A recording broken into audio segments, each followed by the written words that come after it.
Assalamualaikum warahmatullahi wabarakatuh. Perkenalkan, nama saya Nabila Rahmadina Diastuti, mahasiswa jurusan Pendidikan IPA dengan NIM 147 kelas AI 009.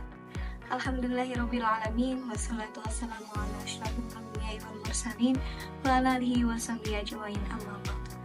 Pada kesempatan kali ini, saya akan membahas sebuah studi kasus mengenai dugaan aliran sesat yang terjadi di Kabupaten Maros, Sulawesi Selatan. Mari kita telusuri lebih dalam mengenai fenomena ini dan dampaknya terhadap masyarakat. Aliran sesat adalah fenomena yang sering kali menimbulkan keresahan di masyarakat. Dalam kasus ini, masyarakat di desa Bontosomba, Kecamatan Tompomulu, Kabupaten Maros, Sulawesi Selatan, dikejutkan dengan sebuah kelompok bernama Tarekat Analoloa yang dipimpin seorang wanita berinisial PB dengan umur 50 tahun. Wanita tersebut diduga telah mengubah ajaran Islam dengan menambah rukun Islam menjadi 11 dan mengajarkan praktik haji di bawah Gunung Bawakarai. Dari hasil pengamatan, ajaran yang disebarkan oleh kelompok ini sangat menyimpang dari ajaran Islam yang sah. Rukun Islam yang seharusnya berjumlah 5, yaitu syahadat, sholat, zakat, puasa, dan haji, ditambah menjadi 11. Ini jelas bertentangan dengan prinsip dasar Islam. Modifikasi ajaran ini dapat menyesatkan pengikutnya dan mengubah pemahaman mereka tentang ibadah yang benar. Dalam Islam, setiap perubahan yang terjadi terhadap ajaran yang telah ditetapkan oleh Nabi Muhammad SAW dan para sahabatnya dianggap sebagai bid'ah yang dapat menjerumuskan seseorang ke dalam kesesatan. Dampak dari penyebaran ajaran sesat ini sangat berbahaya. Masyarakat yang kurang pemahaman tentang ajaran Islam yang benar dapat dengan mudah terpengaruh oleh ajaran yang menyimpang.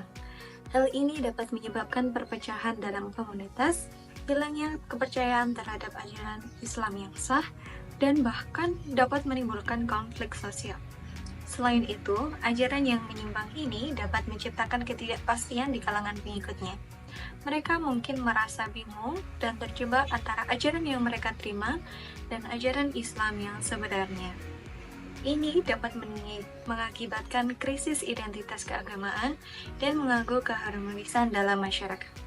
Menanggapi situasi ini, tim gabungan dari Kejaksaan, TNI Polri, dan Majelis Agama telah melakukan panggilan terhadap pimpinan aliran tersebut. Ini adalah langkah penting untuk mencegah penyebaran ajaran sesat dan memberikan pemahaman yang benar kepada masyarakat. Langkah ini diharapkan dapat mengurangi kebingungan di masyarakat dan mengembalikan mereka kepada ajaran Islam yang sah.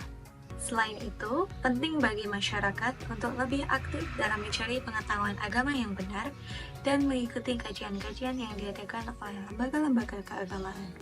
Dalam Islam, aliran sesat dianggap sebagai ancaman serius terhadap akidah dan praktik keagamaan. Nabi Muhammad SAW telah memperingatkan umatnya tentang bahaya bid'ah dan ajaran yang menyimpang. Dalam sebuah hadis, beliau bersabda, "Setiap bid'ah adalah sesat, dan setiap kesesatan akan membawa ke neraka." Hadis riwayat Muslim. Oleh karena itu, penting bagi umat Islam untuk selalu merujuk kepada Al-Quran dan As-Sunnah sebagai pedoman hidup. Kasus aliran sesat di Kabupaten Maros merupakan pengingat bagi kita semua untuk lebih waspada terhadap ajaran-ajaran yang menyimpang dari Islam. Penting bagi umat Islam untuk memperdalam pemahaman mereka tentang ajaran agama dan selalu berpegang pada prinsip-prinsip yang telah ditetapkan. Melalui pendidikan dan pemahaman yang benar, kita dapat melindungi diri dan masyarakat dari pengaruh negatif aliran sesat. Semoga Allah SWT senantiasa membimbing kita di jalan yang benar. Amin. Semoga video ini dapat memberikan wawasan dan motivasi bagi kita semua. Jangan lupa like, komen, dan share. Kurang lebihnya saya mohon maaf. Wabillahi taufiq wal hidayah. Assalamualaikum warahmatullahi wabarakatuh.